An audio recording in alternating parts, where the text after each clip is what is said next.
Carrer, professor de Yoga, e hoje nós vamos começar então a nossa sériezinha comentando um pouco sobre o Yoga Sutra, tá?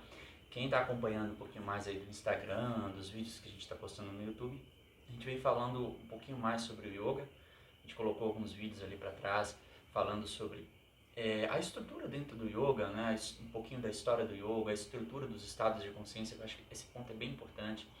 Falamos um pouquinho sobre o Kama Shuddhi, que é a purificação, a mudança das emoções.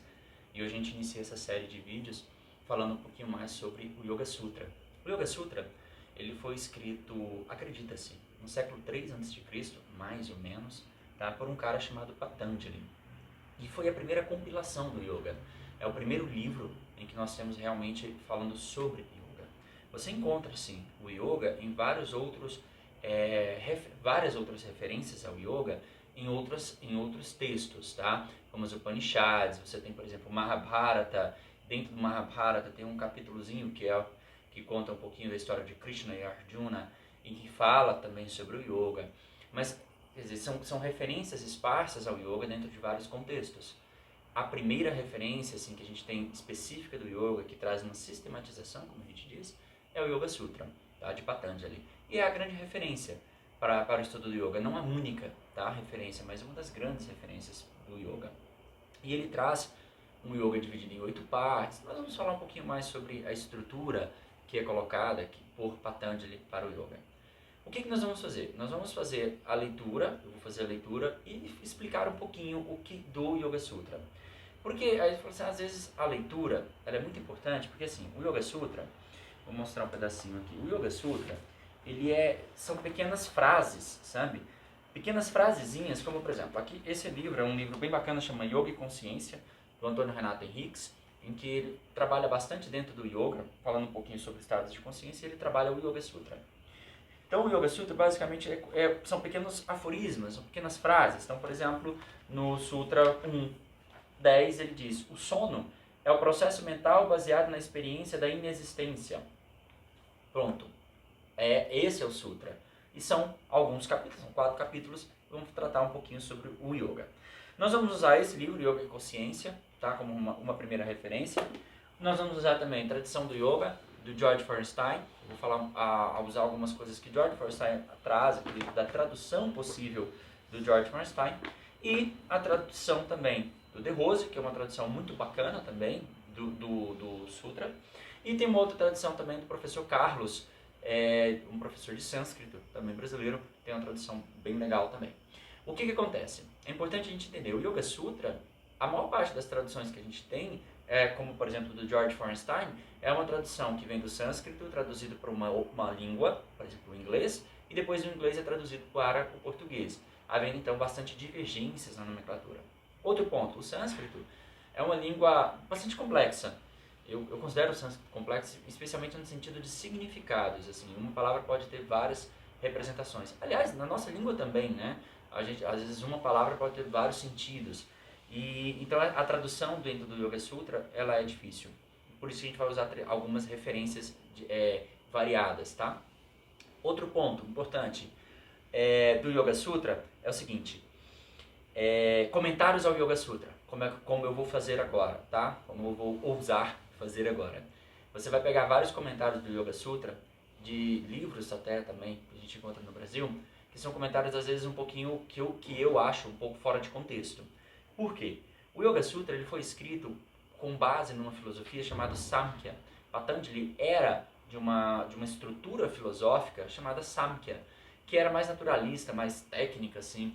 Não era uma cultura que veio depois, expandindo-se pela Índia, que é o Vedanta. O Vedanta está muito presente na Índia hoje, e boa parte daquilo que você lê sobre o Yoga, lê sobre os auspícios da teoria, do contexto Vedanta.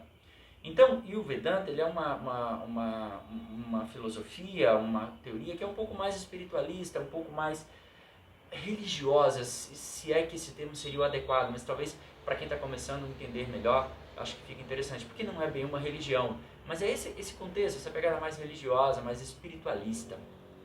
O Samkhya não tinha. Então, por exemplo, o primeiro sutra é Atha Yoga Anushasana, agora o ensinamento do yoga. Numa visão Samkhya, é só isso. Olha, agora a tradição do yoga. Agora eu vou falar sobre o yoga. Lá, numa conotação Vedanta, e isso eu já li, eu diria assim, olha, aqui Patanjali está pedindo bênção, aqui Patanjali está pedindo a bênção, a graça das divindades para conduzir o trabalho do yoga. Percebe que há uma diferença para o Sam, que é simplesmente agora o conhecimento do yoga. Na tradição Vedanta, às vezes tem essa espiritualidade em volta. Bom, eu vou fazer uma tradução bem básica, bem voltada mesmo para algo prático. A ideia vai ser isso, tá? Ser bem prático. Hoje nós vamos fazer apenas alguns, mas bem interessantes. Então, eu já falei agora o ensinamento do yoga, que é o primeiro. O segundo sutra, ele já começa definindo o que ele vai falar. Ele diz, yoga é a supressão da instabilidade da consciência. Outras traduções, o yoga é a quietude dos turbilhões da consciência ou dos turbilhões da mente. Um ponto interessante. Nota que o yoga, portanto, é um conjunto de técnicas que tem por objetivo aquietar, tornar serena, executar o nirodha, a supressão da instabilidade, Fritz, a inquietude, o movimento, a dispersão, Fritz, e da consciência, ou Chitta. Né? Chitta é a consciência ou mente. Há a tradução como mente, há traduções como consciência. O que eu acho? Acho que uma tradução mais ampla é mais adequada. Porque para o termo mente, a gente tem um outro termo em sânscrito que é manas, que vai falar da mente. Manas é o processo mental. Chitta abarca um conjunto de coisas mais ampla. Então, dentro da Chitta, nós temos manas, que é a nossa mente em si. Nós temos o ahamkara, que é o nosso ego. E nós temos essa ideia, portanto, de uma maior, dentro do Chitta, uma ideia mais ampla. Não é simplesmente parar a mente. Tá? É a instabilidade de nossa consciência como um todo. Tá? A minha visão, a consciência fica mais interessante. E ele fala o seguinte, Sutra 3. Quando isso é alcançado, o observador conscientiza-se de sua própria identidade.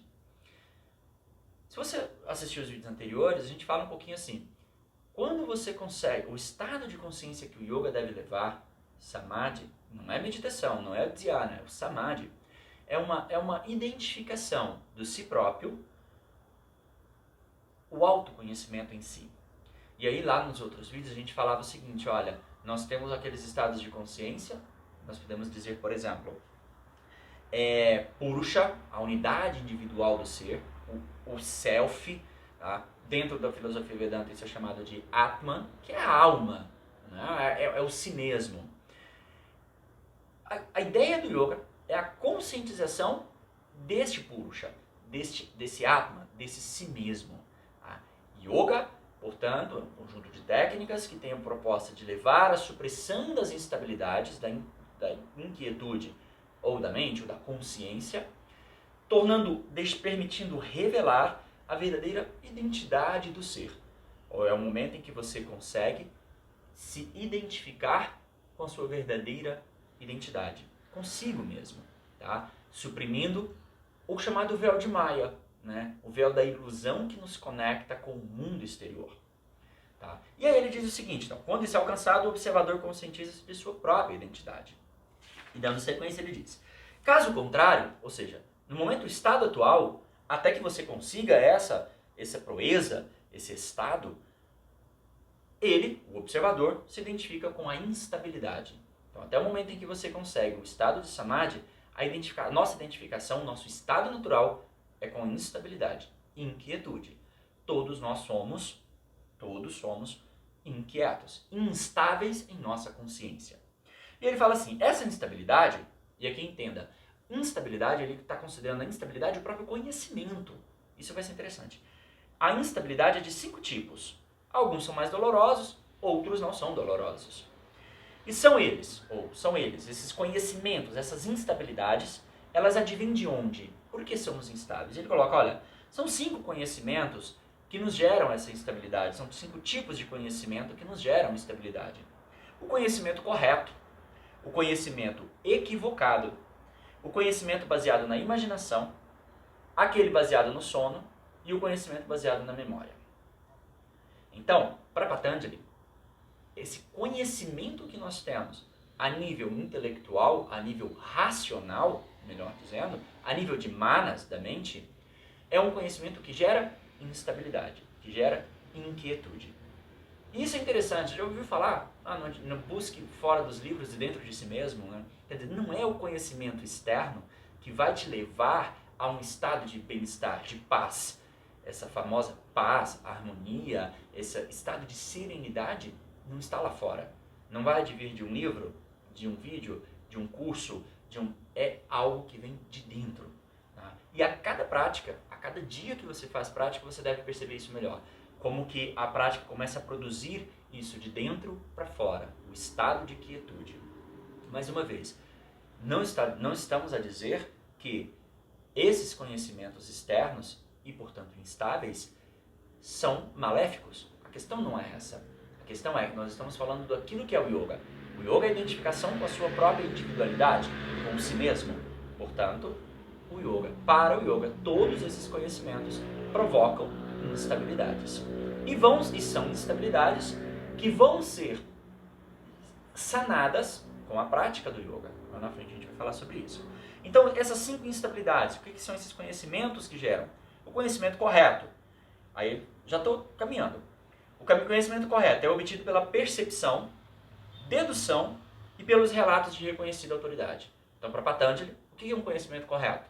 Aquele conhecimento que você estuda, aquele que você, por percepção verdadeira, você aprende.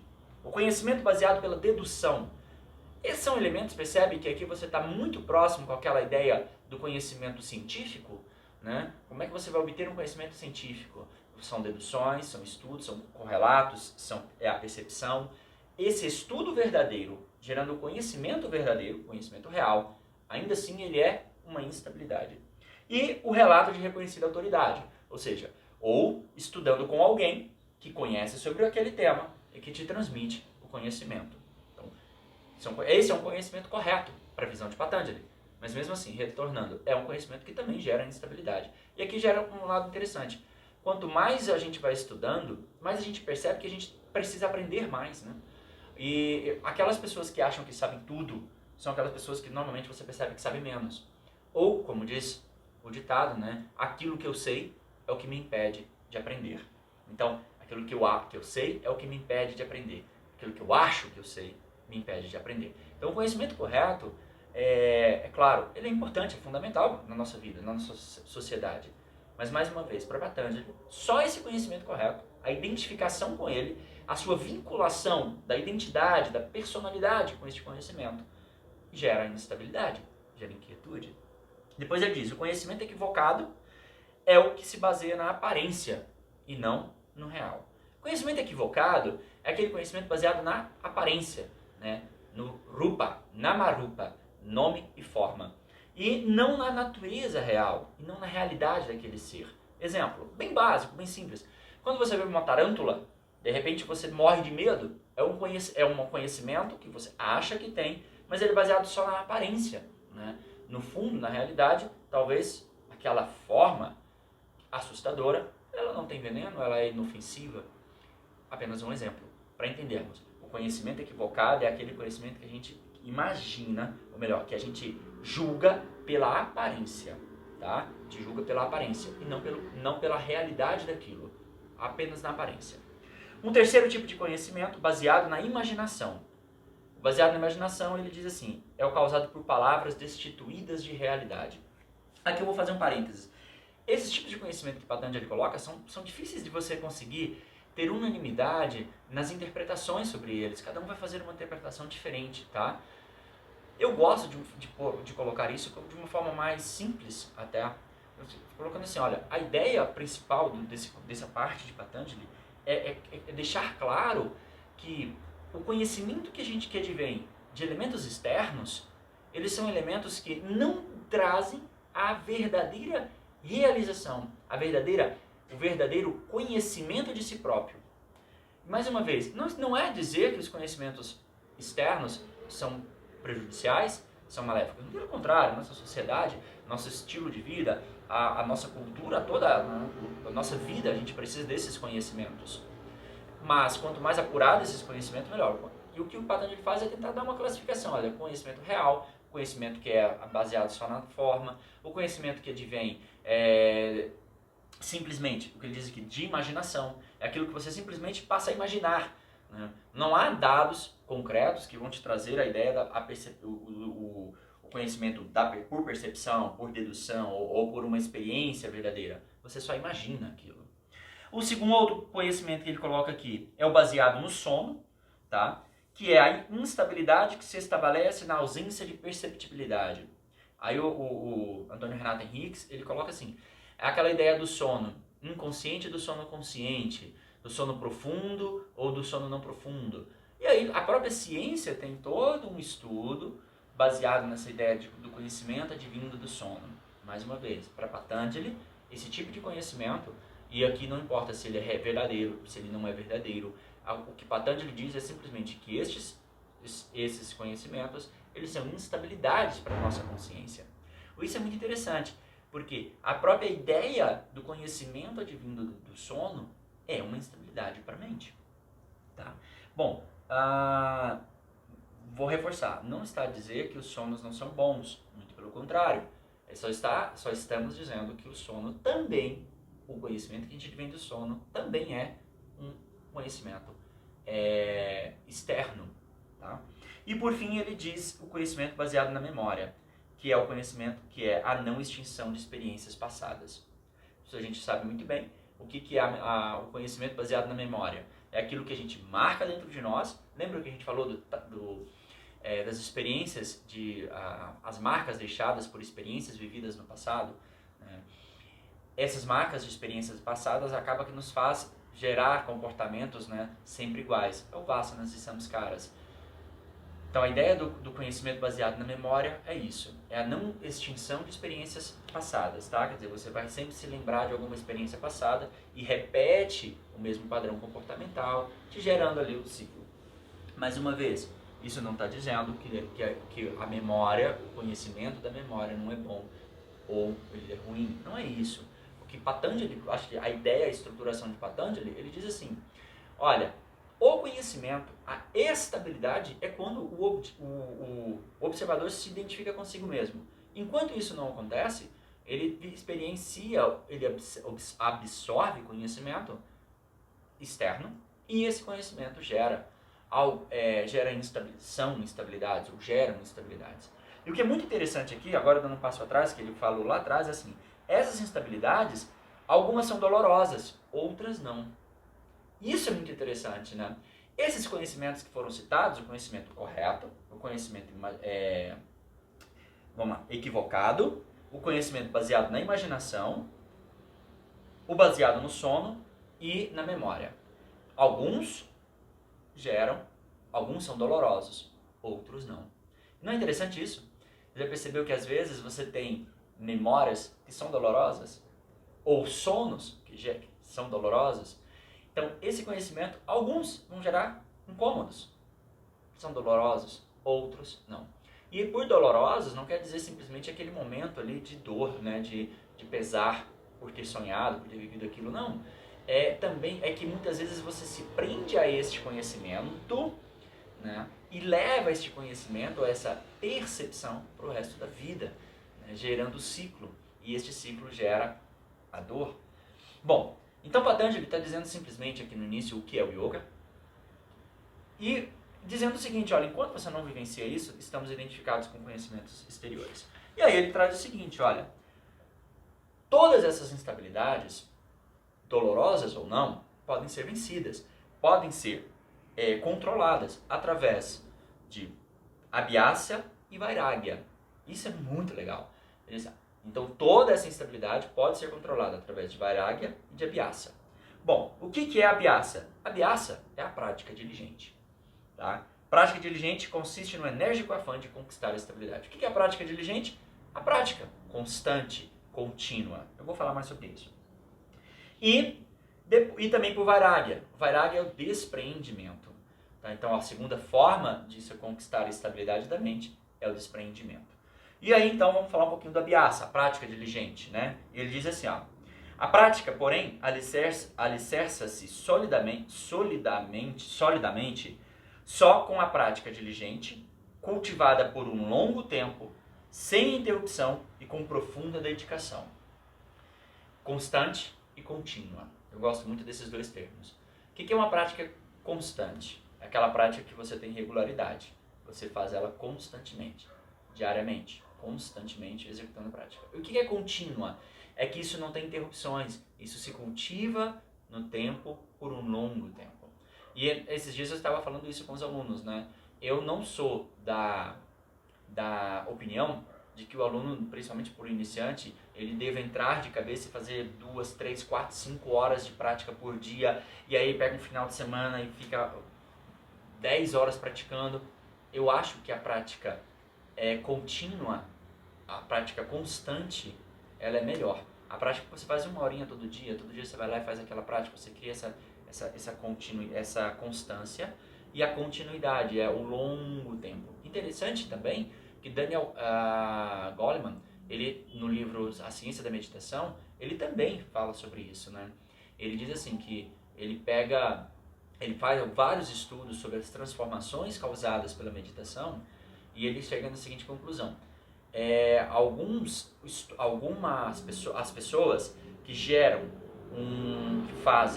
que participam, ele pega assim, pessoas que participaram de retiros por 30 dias, intensivos de 30 dias, muitas vezes pessoas que vai na Índia e fica lá 30 dias imerso, fazendo a prática, volta num estado arrebatador, né? Num momento, numa vibração muito bacana, capacidade de concentração boa, modificada. Mas quando volta, depois de algum tempo, aquilo já caiu, aquilo voltou para o estado natural dela, talvez igual ou pior do que antes. Pior porque ele diz assim, pior porque a pessoa experienciou o estado diferente, então ela se martiriza, ela se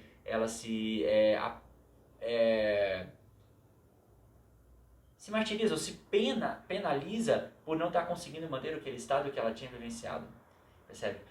E a diferença, e ele pega assim, aqueles que praticam, independente de terem participado ou não de retiros e tal, mas que praticam por longos anos, aí vai por 20, por 30 anos de prática contínua. A diferença, primeiro, ele tem uma capacidade de manutenção daquele estado, daquele nível de energia e do estado de concentração muito maior do que aquele que vivenciou um momento. E isso é bem claro, né? Você vai... Mas eu não estou dizendo que não é legal fazer o retiro, fazer o intensivo. Muito pelo contrário, eu gosto bastante disso. Eu acho que dá gás, que dá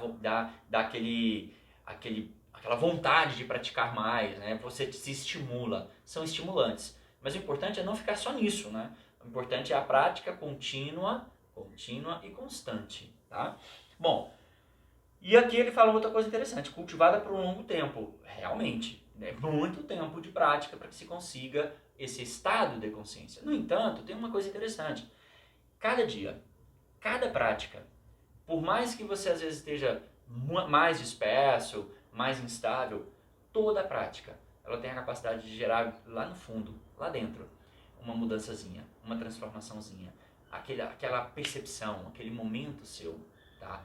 Então, a prática em si, dia após dia, ela começa a construir mudanças que vão florescendo aos poucos, mas que lá na frente produzem uma transformação muito grande. E a segunda chave que Patanjali nos dá, então a primeira é essa prática constante. Prática de quê, né? Lá na frente a gente vai falar, mas é do yoga. E Vairagya, a segunda chave que ele diz é Vairagya. Ele diz assim, Vairagya é o desprendimento. E desprendimento é o quê? É quando subjuga-se a compulsão pelas dispersões que venham a ser vistas ou ouvidas. O que é o Vairagya? Dispersões. Tá? Vairagya é a capacidade de supressão das dispersões. Ou melhor, subjuga-se a compulsão pelas dispersões. Desprender-se. Tá? Esse desprendimento, depois lá na frente a gente vai precisar de falar mais sobre ele, a gente entra mais especificamente, mas o desprendimento aqui dentro da prática, eu diria o seguinte, tudo aquilo que a gente faz na nossa vida, muitas vezes, especialmente na nossa sociedade atual, a gente tem muito utilitarismo, tá? Tudo aquilo que a gente quer fazer, Por que eu quero fazer isso? Que benefício eu vou ter? Tá? Quando eu vou ter esse benefício? Então a gente tem muito essa coisa do utilitarismo, de querer fazer algo para ter algo, para conquistar algo. E o que o Vairagya nos diz é o desprendimento. é exatamente o contrário disso. É simplesmente fazer. Pratique. Continuamente, despreocupadamente com o resultado. Despreendido de conseguir conquistar aquilo. Até porque, se você começar a meditar e você fala, nossa, estou meditando, acabou o efeito. Nossa, olha que legal, estou concentrado. Não, já não está mais, você se desconcentrou. Então, o despreendimento é isso, é o saber se entregar e deixar a coisa acontecer, deixar fluir, tá? Sem necessidade ou sem expectativa de resultado, sem estar pegado ao resultado daquilo, à própria utilidade da coisa em si, tá? Não julgar o que você está fazendo pelo momento, pela transformação que vai acontecer agora, mas simplesmente se entregar, permitir curtir o processo. Sabe, é muito diferente uma pessoa, por exemplo, que vai fazer um esporte porque gosta de... Eu estou falando de esporte, não que o yoga o seja, mas apenas a título de exemplo. Ou de estudar, né? É muito diferente uma pessoa que estuda uma matéria que ela gosta de estudar, daquela pessoa que estuda a mesma matéria e não gosta de estudá-la, não gosta daquela matéria. Então, a diferença é perceptível, a capacidade de aprendizado é perceptível. E a mesma coisa se você, por exemplo, estuda essa matéria com tão somente a única perspectiva de eu preciso fazer uma prova, eu tenho que passar nessa prova. Então o seu nível de conhecimento, seu nível de aprendizado, seu nível de absorção daquilo é um. Né? Quando você faz aquilo com vairagya, com desprendimento, você faz com prazer, com satisfação, o resultado vai ser melhor, acaba sendo melhor, provavelmente será melhor, e você curte o processo. Né? Você não está preocupado com o que vai acontecer. Tá? E depois ele vai falar assim, isso proporciona mais elevada consciência do homem, o Purusha, no qual cessam-se os gunas, que são os atributos. Aqui a gente vai deixar para o próximo capítulo, para o nosso próximo vídeo, a gente dá continuidade, falar um pouquinho mais sobre isso. O que hoje então fica para nós essa ideia do que é o yoga, de todos esses conhecimentos serem também estabilidades e da chave para alcançar a estabilidade da consciência. Prática constante, tá? Seja ela qual que você defina praticar, dedicar-se, e o vairagya, o desprendimento. Tá? Não queira hoje, na prática que você vai fazer hoje ou amanhã, ter uma transformação muito grande. Se entregue ao processo, deixe acontecer. Tá? É isso. Nos encontramos então em nossa próxima bate-papo aí sobre o Yoga Sutra.